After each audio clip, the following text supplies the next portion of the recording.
Bismillahirrahmanirrahim. Assalamualaikum warahmatullahi wabarakatuh. Selamat bergabung mahasiswa baru jurusan Pendidikan Masyarakat Fakultas Keguruan dan Ilmu Pendidikan Universitas Siliwangi. Selamat jumpa, selamat datang di Fakultas Keguruan dan Ilmu Pendidikan, khususnya di jurusan Pendidikan Masyarakat. Semoga Anda menikmati proses perkuliahan dari awal sampai akhir, walaupun sekarang ini kita berada pada masa pandemik. Ya, perkenalkan, nama saya Lesi Oktiwanti. Saya sebagai sekretaris jurusan Pendidikan Masyarakat. Yang kali ini kita akan membahas tentang kurikulum dan proses pembelajaran atau proses perkuliahan yang berada di jurusan Pendidikan Masyarakat. Kita mulai saja ya untuk mengefektifkan waktu. Ya, ini kita mulai dari kurikulum Pendidikan Masyarakat. Jadi, Pendidikan Masyarakat, sebenarnya Anda kenal dengan jurusan Pendidikan Masyarakat itu dari mana sih? Pilihan keberapa sih? Aduh, jadi pengen tahu ya. Ibu jadi pengen tahu nih, pengen segera bertemu membahas tentang pendidikan masyarakat secara lebih mendalam. Ya, seperti Anda tahu, pendidikan masyarakat itu berawal namanya adalah pendidikan luar sekolah. Yang sebelum-sebelumnya itu ada IPPK, ilmu pendidikan dan pengembangan sosial. Kemudian ada lagi Pensos waktu dulu. Nah, kemudian ini sekarang itu adalah pendidikan masyarakat yang sebelumnya berawal dari pendidikan luar sekolah. Kenapa sih kok diganti namanya kemudian menjadi pendidikan masyarakat?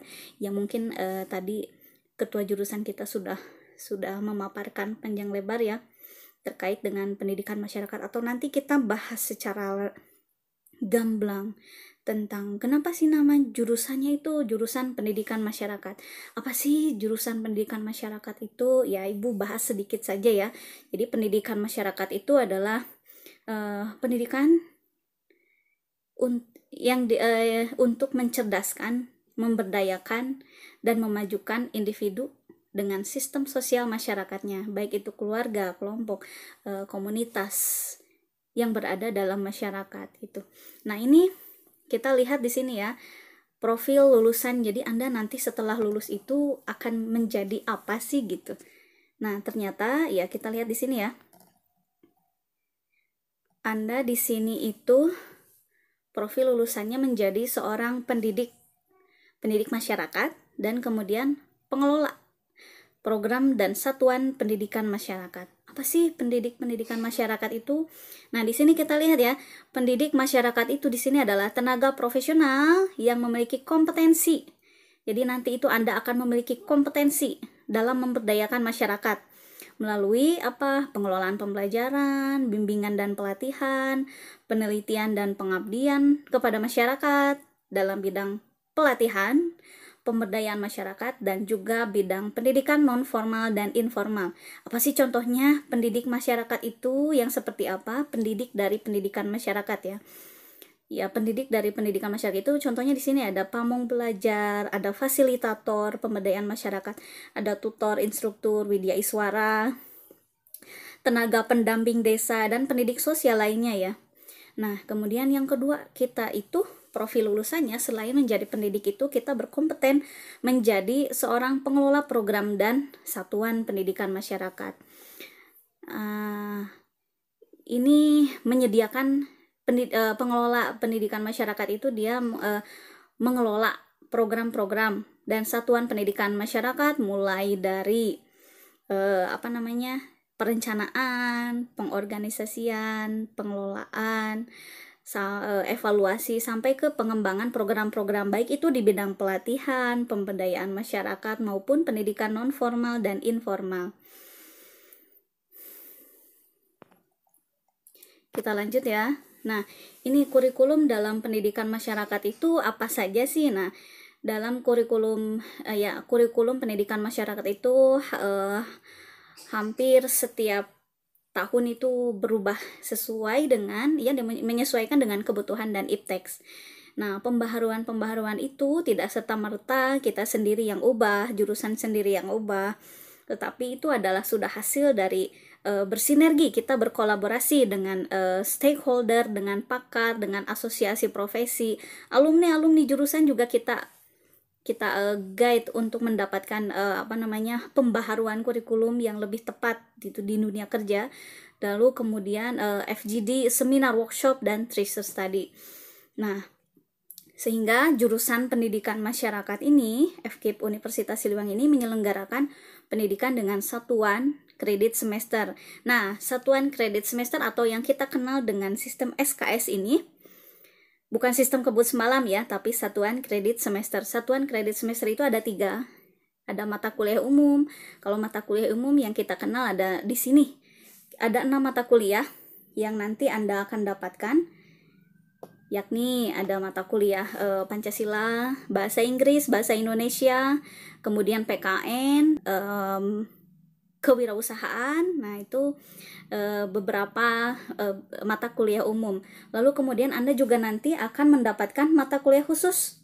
Mata kuliah khusus itu yang merupakan kekhususan dari Fakultas Ilmu Pendidikan. Ya, seperti yang kita ketahui ya, harus Anda pahami bahwa di Fakultas Keguruan dan Ilmu Pendidikan itu hanya kita saja yang merupakan bidang jurusan dengan bidang ilmu pendidikan. Dan karena yang lain itu pendidikan ya. Nah, kita itu berada dalam ilmu pendidikan gitu. Nah, ada apa saja sih mata kuliah kekhususan untuk Fakultas Keguruan dan Ilmu Pendidikan? Ada banyak. Misalnya, ini contoh beberapanya saja ya. Ada belajar dan pembelajaran, kita nanti akan mengetahui. Terus kemudian juga ada mata kuliah micro teaching, ada mata kuliah pengelolaan pembelajaran, pengelolaan pendidikan, ada juga mata kuliah kurikulum dan belajar dan pembelajaran, ada lagi mata kuliah landasan kependidikan yang khusus untuk mengkaji tentang keguruan dan ilmu pendidikan. Lalu ada lagi mata kuliah utama. Nah, mata kuliah utama ini adalah kekhasan dari jurusan kita, jurusan pendidikan masyarakat.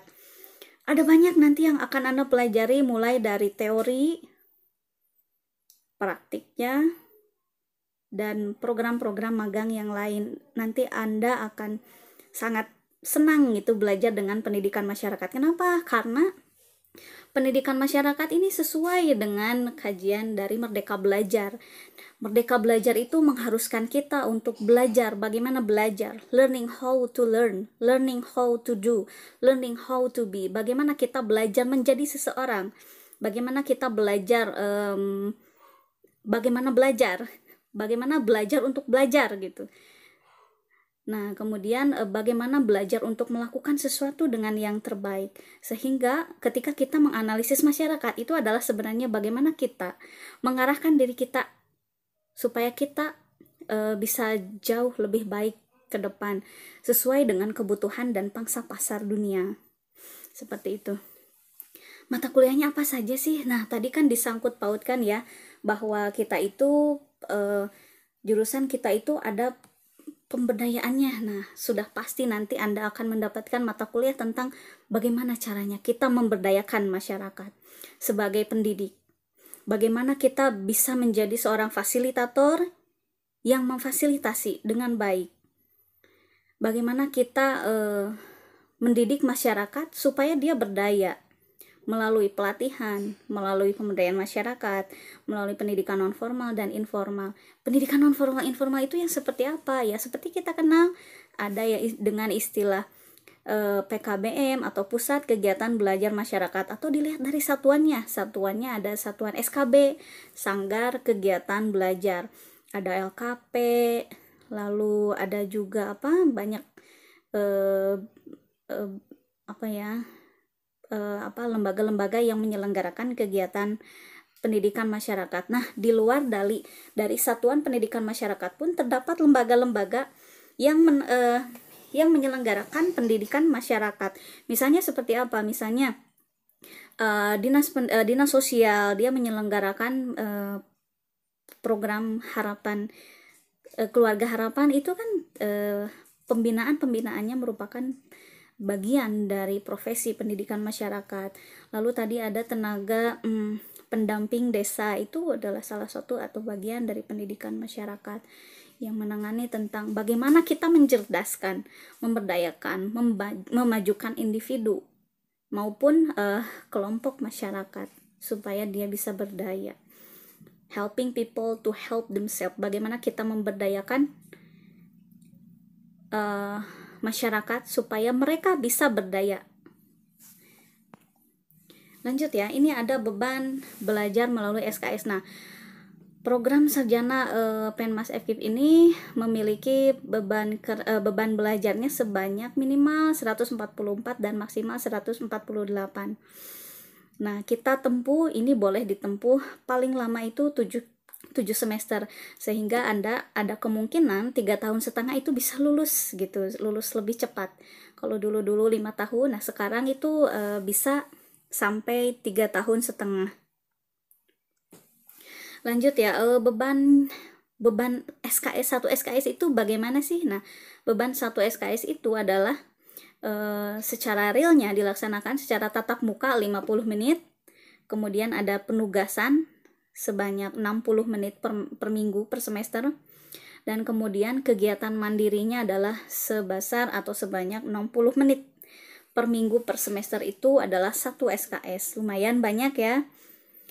Nah, kemudian ini pembelajarannya dilakukan seperti apa sih? Nah, ini ada kuliah, ada responsi, ada tutorial, seminar, praktikum studio, bengkel, dan praktikum lapangan. Hanya karena kita berada dalam masa pandemi, ada kemungkinan besar pembelajaran dilaksanakan secara daring.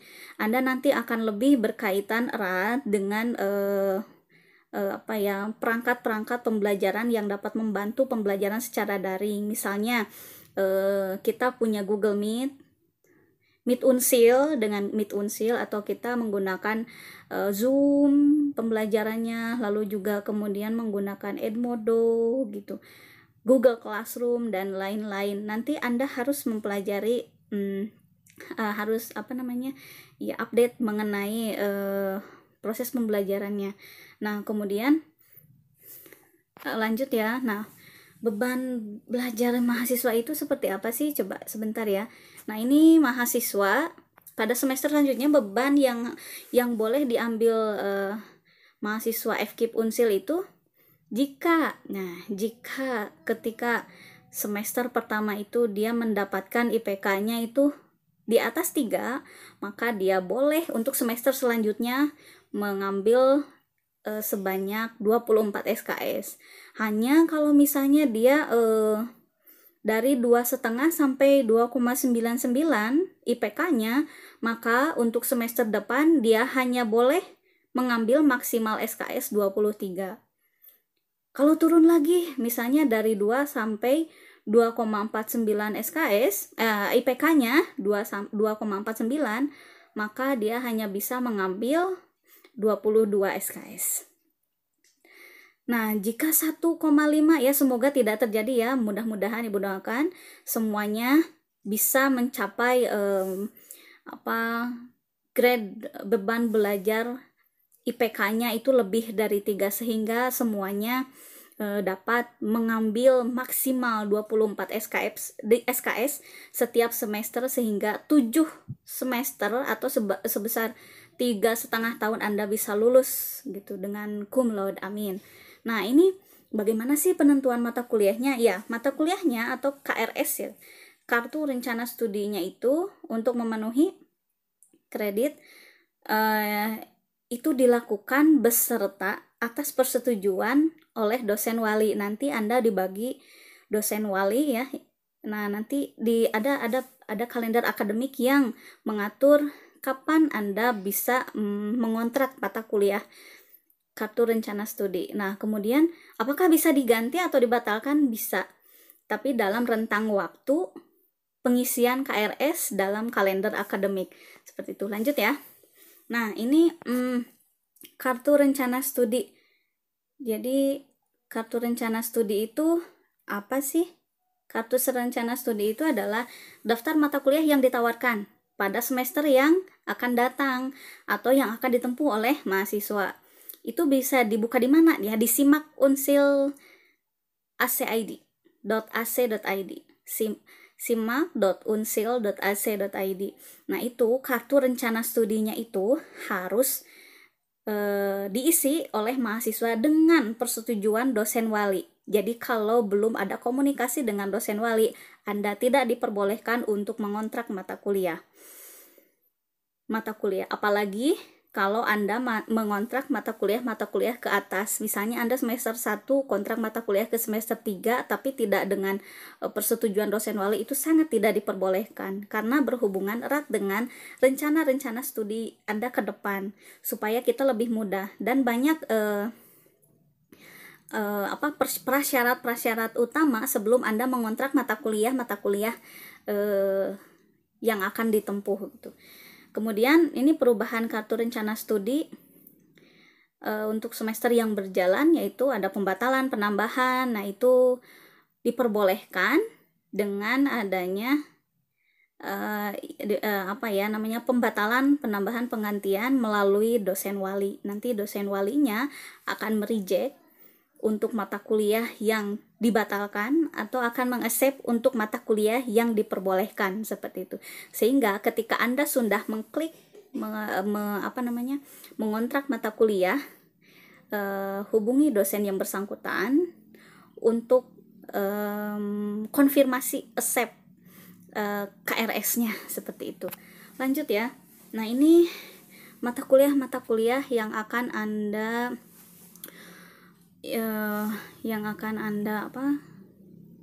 dapatkan di semester 1 yang harus Anda kontrak itu ada 1, 2, 3, 4, 5, 6, 7, 8. Ada 8 mata kuliah sebanyak 20 SKS. Ada pengantar ke pendidikan PTK, itu oleh Ibu Lulu. Ada pengantar komunikasi, ada oleh Pak Haji Adang. Ada pendidikan sepanjang hayat oleh Ibu. Ada konsep dasar Penmas sama psikologi sosial, itu oleh Pak Hamdan. Pendidikan agama oleh Pak Ari Afrizal. Kemudian bahasa Indonesia oleh Bu Ai Siti Nurjamilah. Dan landasan kependidikan oleh Pak Haji Adang. Itu setiap mata kuliah itu terdiri dari 14 kali pertemuan. 1 SKS-nya 50 untuk tatap muka. Dan UTS 1 kali pertemuan, dan UAS juga 1 kali pertemuan, sehingga maksimal pertemuan kita adalah 16 SKS beserta UTS dan UAS. Nah, kita juga mengenal dengan istilah konsentrasi. Nah, nanti Anda akan tempuh konsentrasi di semester 6 dan 7. Konsentrasi ada apa saja sih? Nah, seperti yang kita kemukakan tadi, bahwa pendidikan masyarakat itu bisa menjadi pendidik masyarakat dalam bidang pelatihan, pemberdayaan masyarakat, dan PNFI. Nah, apa sih? Nah, itu adalah konsentrasi ya. Nah, di sini kita ada 3 konsentrasinya, kursus dan pelatihan atau pendidikan dan pelatihan. Kemudian ada konsentrasi pemberdayaan masyarakat, ada juga konsentrasi pendidikan non formal dan informal. Khususnya ini untuk pendidikan keluarga dan gender. Nanti kita akan bahas lebih lanjut tentang konsentrasi-konsentrasi ini. Ya, kita lanjut dulu ya. Nah, dosen wali, siapa sih dosen wali Anda ini? Untuk kelas A ini ada nomor urut NPM-nya 1 sampai 40. Ini dosen walinya adalah Ibu Dr. Lilis Karwati MPD. Anda bisa save nomor HP-nya. Terus yang kelas B untuk nomor urut 41 sampai 80 itu dosen walinya adalah Prof. Yus Darusman, dan kelas C nomor urut 81 sampai 120 itu oleh Pak Haji Adang Daniel, Dr. Andes, Master Kesehatan. Nah, nomor HP-nya silahkan Anda save. Lanjut ya. Nah, sistem akademik. Ini Bu, bagaimana sih caranya kita kontrak mata kuliah atau hal-hal yang berhubungan dengan akademik? Nanti Anda akan lebih berkenalan lagi dengan sistem informasi akademik atau SIMAK. Melalui simak.unsil.ac.id, Anda nanti bisa login akun pribadi dan Anda akan mendapatkan semua informasi terkait proses perkuliahan tentang nilai dan sebagainya, itu ada di SIMAK. KRS, dosen wali siapa, itu ada di SIMAK. Dan ada hal yang harus diperhatikan dengan SIMAK ini adalah Anda harus lebih sabar, karena di sana kan ada tombol refresh. Kalau misalnya terdapat permasalahan tinggal refresh atau logout dan login ulang gitu. Jangan terlalu responsif dengan keluhan-keluhan, karena SIMAK kita itu kan banyak yang menggunakan, sehingga kita juga harus lebih bijak dalam menggunakannya, seperti itu ya. Ketika ada permasalahan. Jadi jangan sampai Anda ketika ada masalah langsung hubungi dosen wali, ini tidak bisa, padahal belum di refresh, atau misalnya oh ini ada gangguan gitu sinyal. Seperti itu. Lanjut ya. Nah, kita kemudian sekarang ke proses pembelajaran atau perkuliahan. Ya, perkuliahan yang diselenggarakan oleh Penmas Unsil ini ada banyak. Ada perkuliahan di kelas, ada praktikum di laboratorium, ada responsif, praktik lapangan, KKN, dan magang. Nah, ini karena ini untuk yang pembelajaran normal. Nah, sehingga sekarang dengan adanya masa pandemik ini, ya semua pembelajaran praktik itu lebih diarahkan secara daring. Semoga ya kita doakan semoga semester depan kita bisa ketemu secara luring ya, secara langsung dalam proses atau kegiatan pembelajaran, sehingga kita bisa lebih dekat, dapat lebih akrab gitu untuk proses pembelajarannya. Kemudian ini frekuensi perkuliahan tadi sudah kita bahas bersama ya, adalah 16 minggu, 16 kali pertemuan, 14 kali pertemuan tatap muka, dan 1 minggu untuk UTS dan 1 minggu untuk UAS. Anda nanti absen pun itu dilakukan secara daring. Ada di SIMAK Unsil nanti Bapak Ibu dosennya akan mengabsen siapa saja yang mengikuti perkuliahan secara daring. Apakah ada absen atau tidaknya? Nah, itu berarti harus konfirmasi. Kalau misalnya Anda tidak bisa hadir atau tidak bisa, ada keperluan yang sangat krusial gitu, berarti Anda harus menghubungi dosen yang bersangkutan ketika Anda tidak bisa mengikuti perkuliahannya. Lanjut ya. Nah, ini kewajiban mahasiswa. Mahasiswa punya kewajiban, banyak ya. Apa saja sih kewajiban mahasiswa? Wah, yang pertama nih, mahasiswa FKIP itu harus melaksanakan registrasi administrasi. Nah, sudah belum? Ayo, registrasi akademik setiap semester. Ya, jangan sampai telat Anda nanti registrasi akademik ya, karena ketika tidak registrasi administrasi ya tertinggal juga registrasi akademiknya ya. Ibu doakan mudah-mudahan semuanya ada dalam kelancaran, rezekinya lancar, semuanya lancar gitu ya. Amin. Kemudian ini mahasiswa FKIP juga wajib mengikuti perkuliahan aktif itu minimal 75%. 75% dari 14 kali pertemuan itu berapa ya? Coba dihitung sendiri ya. Namun di sini kalaupun misalnya secara aktif 75%, Anda tetap harus konfirmasi ketidakhadiran. Kenapa tidak bisa hadir mengikuti daring, atau apa Pak Bu, tugas pengganti ketika saya tidak hadir, tugas pengganti ketika Anda tidak bisa mengikuti perkuliahan, seperti itu. Kemudian mahasiswa wajib mengikuti ujian sesuai dengan ketentuan yang berlaku ya. Absensi tetap harus dilaksanakan ya.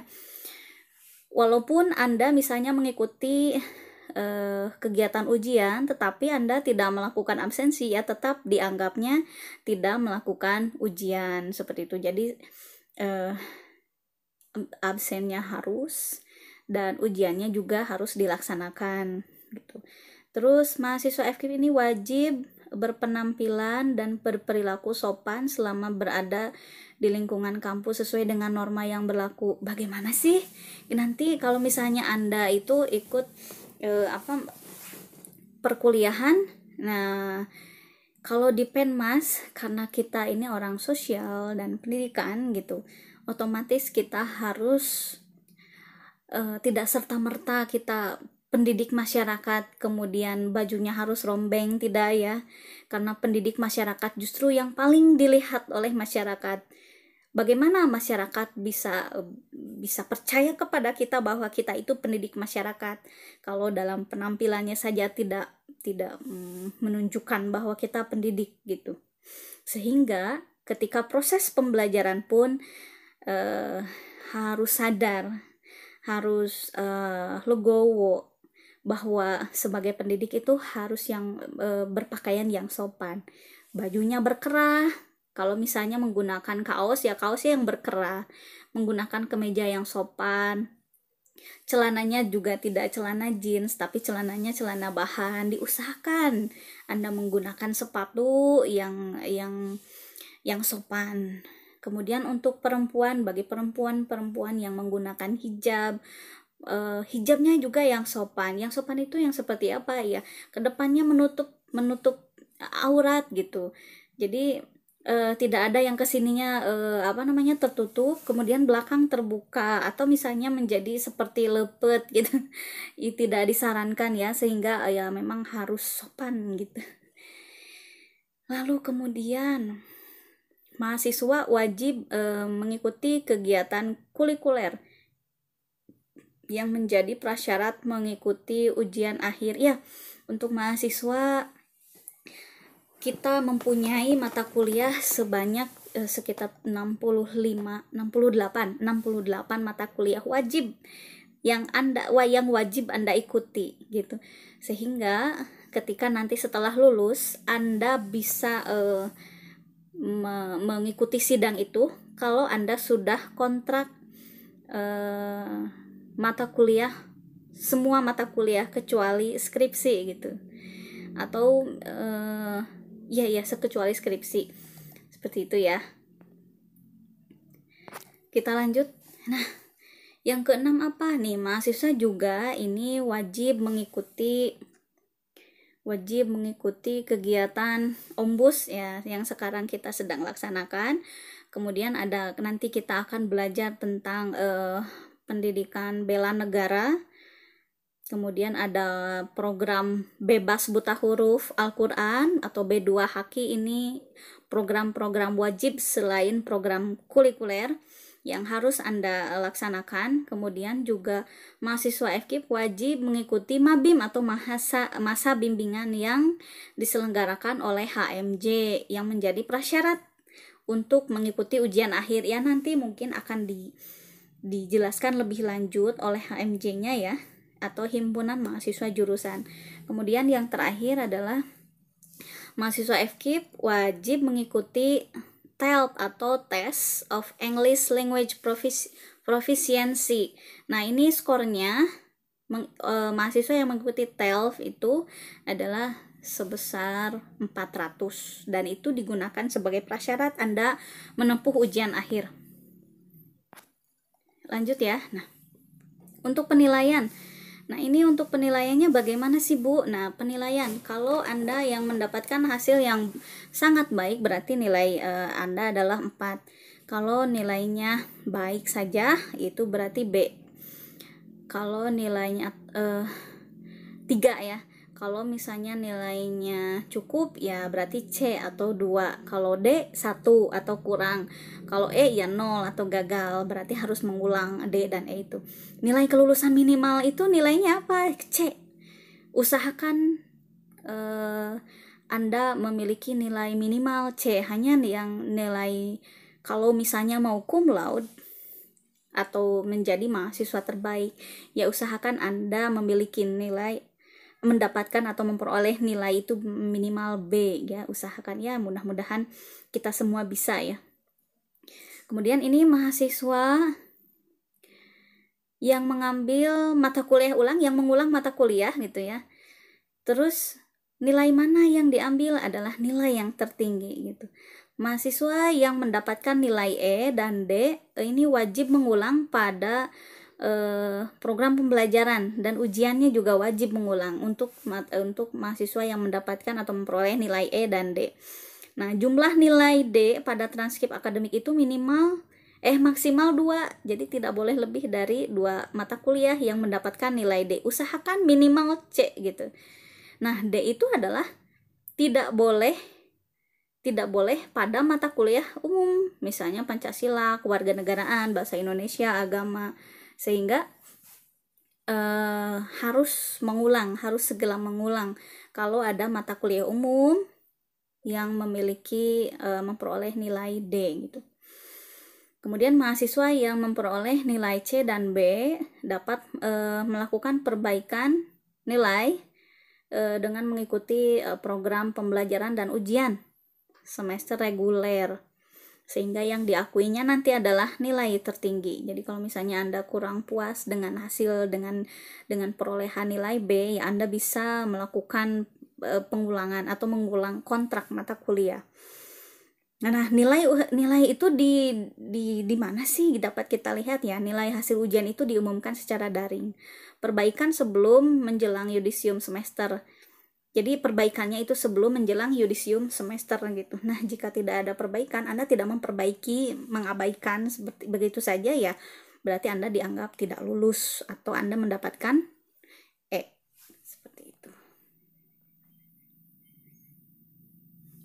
Ya, demikian materi atau pembahasan mengenai kurikulum dan proses perkuliahan di jurusan pendidikan masyarakat. Semoga bermanfaat dan tidak membuat Anda puas sehingga Anda mau kalau misalnya ada yang tidak puas, Anda bisa menghubungi kami, Ibu boleh, atau siapapun, dosen wali, ketua jurusan, silahkan. Kita welcome terhadap mahasiswa dan mahasiswi baru. Semoga kita doakan bersama, semoga pandemik ini segera berakhir sehingga kita bisa melaksanakan perkuliahan secara luring ya, secara langsung gitu.